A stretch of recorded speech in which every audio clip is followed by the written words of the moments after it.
In this video, we are going to discuss about Unit 4 Contingent Asset and Contingent Liabilities. First, Contingent Asset. What is it? Contingent asset అంటే ఏంటి? A contingent asset is a possible benefit that might be in money terms or asset terms that might come in the future. అంటే ప్రజెంట్లో రాదు, అది ఫ్యూచర్లో వస్తుంది అని ఒక ఊహ అంతే. It depends on the some future event happening or not happening. ఆ ఈవెంట్ జరిగితే మనకి అసెట్ వచ్చేదానికి ఛాన్స్ ఉంది, లేకుంటే ఆ ఈవెంట్ జరగకపోతే మనకి అసెట్ వచ్చేదానికి ఛాన్సెస్ ఉంది. అది ఒక ఈవెంట్ పైన, ఒక సిచ్యుయేషన్ పైన డిపెండ్ అయి ఉంటుంది అది. Okay, I will give you an example guys. If you have filed A case in court for land, అంటే మీ తాత రాసి ఏదో ఒకటి ఉంది, ఆ ల్యాండ్లో మీకు భాగం ఉంది అనేసి కోర్టులో కేసు వేశారు. You might win and get money are get that land. That's a contingent asset. Okay, అంటే ఇప్పుడు మనము కోర్టులో కేసు వేసేంత మాత్రం అది మనది అయిపోదు. కోర్టు వెరిఫై చేస్తుంది, ఆ డాక్యుమెంట్స్ వెరిఫై చేస్తుంది, ఆ వారసత్వ అందరినీ సాక్ష్యాలు పిలుచుకొస్తుంది. అవన్నీ అతను నిజంగా ఇతను ఊరికే వేశాడా లేదా అతనికి నిజంగానే రిలేషన్ ఉందా ల్యాండ్తో, అవన్నీ కోర్టు డిసైడ్ చేస్తుంది. సో అదంతా depends upon the court judge. Okay, so అందుకే అది future contingent, might be future event జరగచ్చు, అది మంది అవ్వచ్చు అవ్వకపోవచ్చు, అది depending on the court.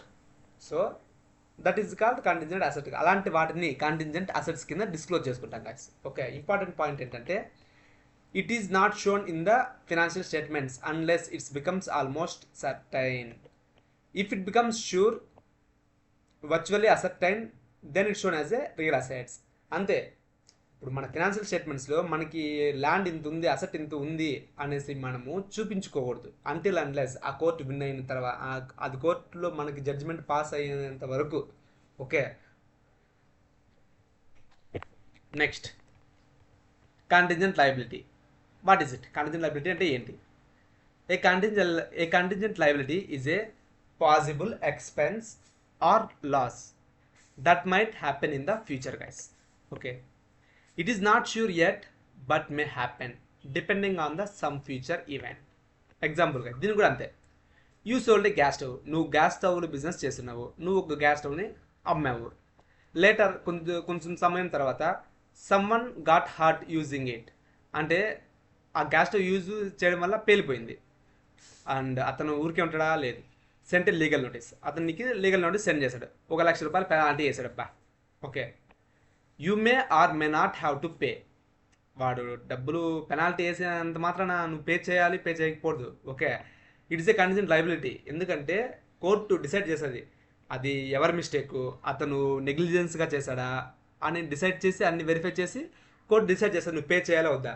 But కానీ నువ్వు దాన్ని డిస్క్లోజ్ చేసుకోవాలి.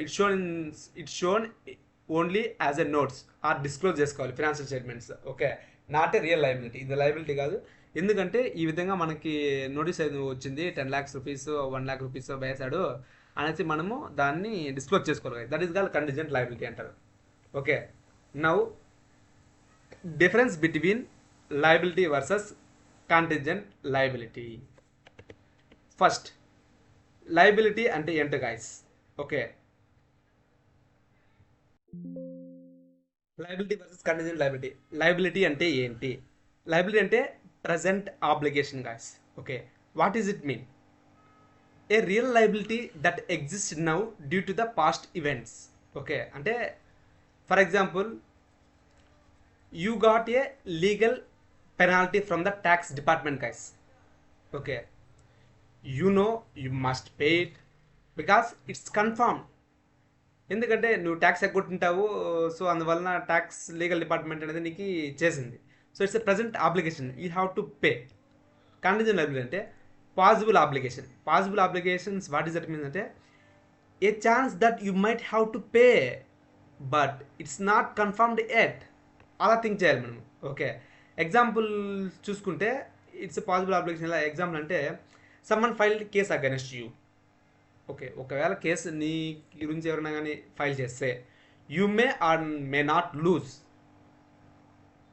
It's uncertain, it's a possible obligation. Okay, so that is the difference. Will surely, second point అంటే will surely pay, may or may not pay. What does it mean? Will surely pay means, for example, example చెప్తా guys, you received an electricity bill, you used already electricity, so you have to pay. That is the difference. Okay, that is present obligation, it becomes a liability for you. May or may not pay, someone filed a case against you asking for 1 lakh. If you win or lose, it's not yet cleared, so it's a possible obligation, it's a contingent liability shown in the balance sheet.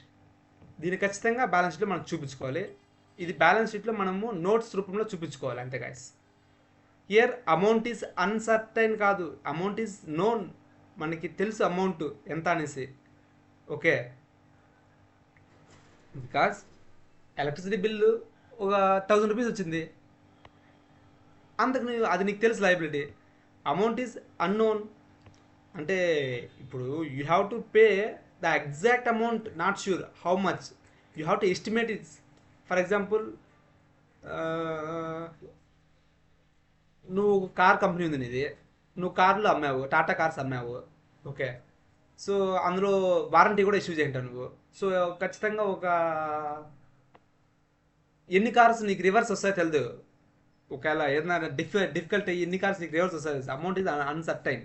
Okay, so మనకి అవన్నీ replace చేయాలంటే ఖచ్చితంగా amount అనేది pay చేయాలి కదా, అది లైబిలిటీనే కదా. So that is called liability versus contingent liability guys. Okay, next, what is provision in simple words guys? A provision is an amount of money set aside by business to cover future expenses that is likely to happen, but exact amount is unknown yet. Okay, అంటే కొంచెం amount business అనేది సపరేట్గా పెట్టుకుంటుంది, ఎందుకంటే to cover future expenses, అవి జరగచ్చు అనే ఉద్దేశంతో. అది ఎంత అమౌంట్ అనేసి క్లియర్గా తెలదనమాట.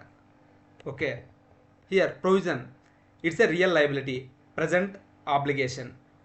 అంటే ఫర్ ఎగ్జాంపుల్ చెప్పుకోండి, టాటా మోటార్సే ఉంది, వాళ్ళు కార్స్ అమ్ముతారు, ఒక 1 year వారంటీ ఇస్తారు ఆ కార్స్కి. ఓకే, అప్పుడు they know they must provide free repairs if anything goes wrong during that period. అంతే కదా, ఆ 1 year వారంటీలో ఏదైనా రిపేర్ వచ్చిందంటే ఖచ్చితంగా వాళ్ళు ఫ్రీ ఆఫ్ కాస్ట్ చేయాలి. So it's a real obligation. Okay, it's a real obligation, present obligation. Even if nobody has how many cars will come for repairs. Okay, that is uncertain, but కొంచెం amount సపరేట్గా పెట్టుకున్నారు, దాన్ని provision అంటారు.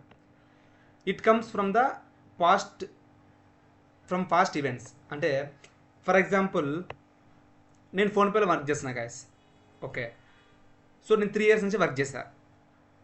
So ఇప్పుడు base on my work, okay, now I'm eligible for bonus, అంతే కదా. So already happen, the event is happen, 3 సంవత్సరాలు నేను వర్క్ చేసేసాను. Okay, but bonus will pay later. So దానికోసం కంపెనీ ఏం చేస్తుంది, ప్రొవిజన్ అనేది ఈరోజు క్రియేట్ చేస్తుంది టు పెయిడ్ లేటర్ పే చేయడానికి. Okay, next, business expects to pay in future.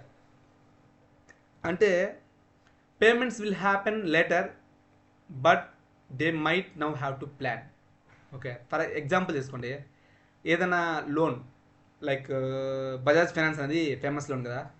So Bajaj finance knows that some customers will pay, not some customers won't also pay.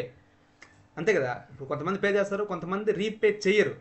Okay, వాళ్ళ కోసము they expect future losses, in future, so that they can set aside some amount. It's a provision full doubtful debts guys. Okay, కొంచెం amount అనేది కొంచెం set అనేది చేసుకుంటాడు. Next, the amount is uncertain but it can be estimated. Amount అనేది ఖచ్చితంగా క్లారిటీగా చెప్పలేము, but estimate చేయొచ్చు. ఫర్ ఎగ్జాంపుల్, నువ్వు ఒక 10 cars వారంటీ పైన అందరికీ సేల్ చేసావు, ఒక 1-2 cars ఖచ్చితంగా వస్తాయి. Okay, it is recorded in the balance sheet. ఖచ్చితంగా దీన్ని బ్యాలెన్స్ షీట్లో రికార్డ్ చేసుకోవాలి గాయస్. అఫీషియల్గా ఓకే లైబిలిటీలో మన ఫినాన్షియల్ స్టేట్మెంట్లో మనం చూపించుకోవాలి ప్రొవిజన్స్ అనేది okay that's it. So now ఒక సింపుల్ టిప్ ఏమంటే ప్రొవిజన్స్ అనేది expense is coming soon, I will be better, I better be ready, అంతే కదా, ఐ బెటర్ బి రెడీ, నేను రెడీగా ఉండాలి, ఎక్స్పెన్సెస్ అనేది ఫ్యూచర్లో వస్తాయి, అది దట్ ఈస్ కాల్ ప్రొవిజన్ అంటే. కంటింజెంట్ లైబిలిటీ వర్సెస్ ప్రొవిజన్ మీకు ఆల్రెడీ నేను చెప్పాను. ప్రొవిజన్ అంటే ఏంటి, ప్రజెంట్ అప్లికేషన్ అమౌంట్ అది ఎంత తెలియదు దాని. సో ఇది కంటింజెంట్ లైబిలిటీ అంటే అది పాసిబుల్ లైబిలిటీ. ఓకే నేను కంటింజెంట్ లైబిలిటీ ప్రీవియస్ వీడియోస్ ముందుగా చెప్పినట్టే. దాని ఇది shore in the balance sheet, only discuss in the notes. Payment is probable, payment is less probable, amount can be estimated, amount not be reliable estimated. Okay ఈ విధంగా నేను మీకు already provision అంటే నీకు క్లారిటీ ఎక్స్ప్లెయిన్ చేశాను, condition liability నేను explain చేస్తాను, just difference కోసం ఇది పెట్టాను నెక్స్ట్. ఓకే నెక్స్ట్ ఫైనల్గా గైస్ వన్ టిప్ ఏమంటే కంటింజెంట్ అంటే ఏంటి, మేబీ. అసెట్ అంటే ఏంటి, పాసిబుల్ గెయిన్. లయబిలిటీ అంటే పాసిబుల్ లాస్. ప్రొవిజన్ అంటే ఏంటి, loss likely but amount not certain. Okay ఈ దాంతో మనం ఈ చాప్టర్ అనేది నీకు అర్థమైంది guys. Okay if you have doubts comment below.